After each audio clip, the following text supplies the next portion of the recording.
some of your questions are about Ingrid today. And this describes Ingrid today. This is where she's gone. She followed that trajectory and matured the skills, expanded her life experience, expanded her aesthetic experience, and so she's a theater person, but she's a theater person writ immensely large, and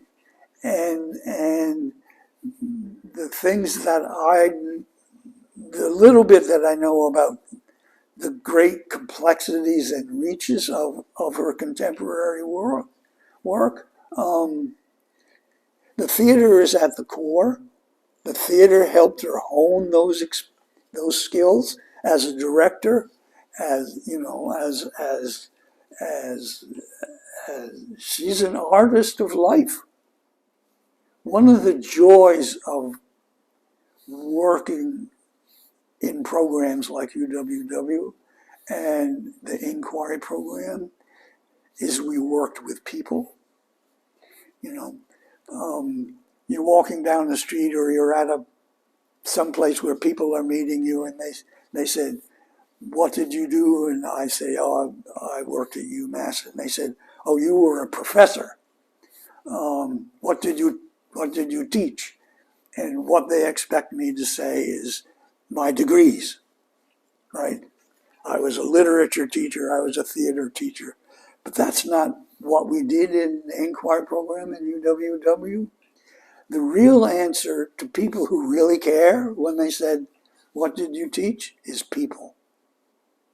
And that's what we got to teach. My academic core, the university cared that I did research here and there and those things. What we in those two programs cared about was the people we worked with. That was you all.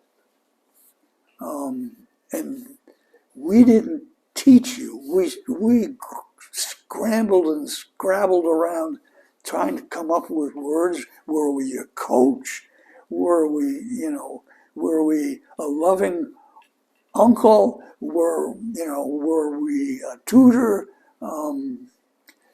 What was it we did? Well, it was a little bit of different things for different people. People like you, Ingrid, and I could list off a whole bunch of others, responded to that, made it worthwhile for us, and we hoped made it worthwhile for you all.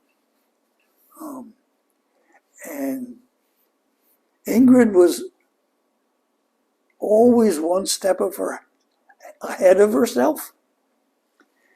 At the same time, what I've been calling humility and her ability to listen, not only listen to you and hear you, but listen to me or another faculty member, teacher, tutor, whatever nouns we want to bring in, listen to us and work it into self-understanding.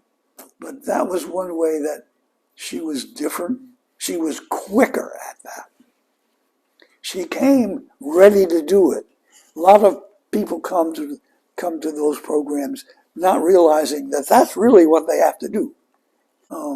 But she was already there.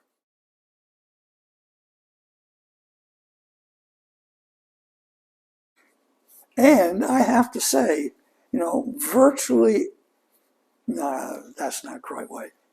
A great deal of my memories of Ingrid are with Quinn at her side. Quinn. He was, I don't know, 4, 5, 6, just a wee bit of a lad.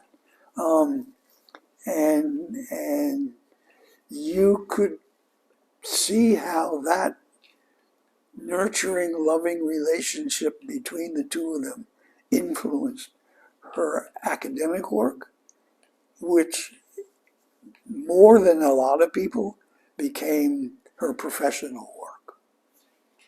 I could see it, I could observe it, other people observed it and commented on it. Now, to give you a concrete verbal explanation of that, however many decades later. In my 40 years of teaching, I taught lots before I came to UMass, and in different kinds of higher ed environments.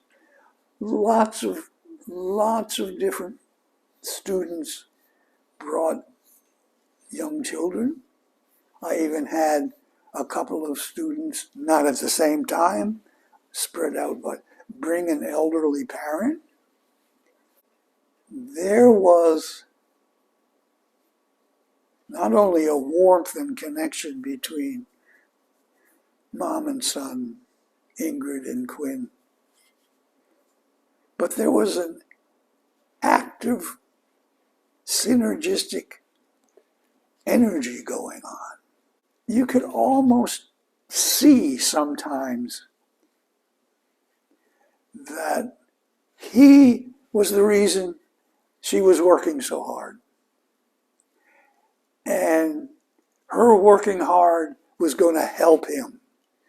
There was this going back and forth.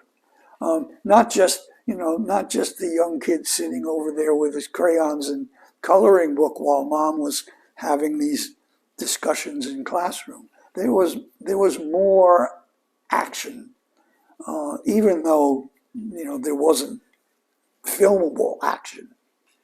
There was observable action by live, real people sitting in the room. And fellow students felt a connection to Quinn. And in contrast to multiple examples that I'd had before or since.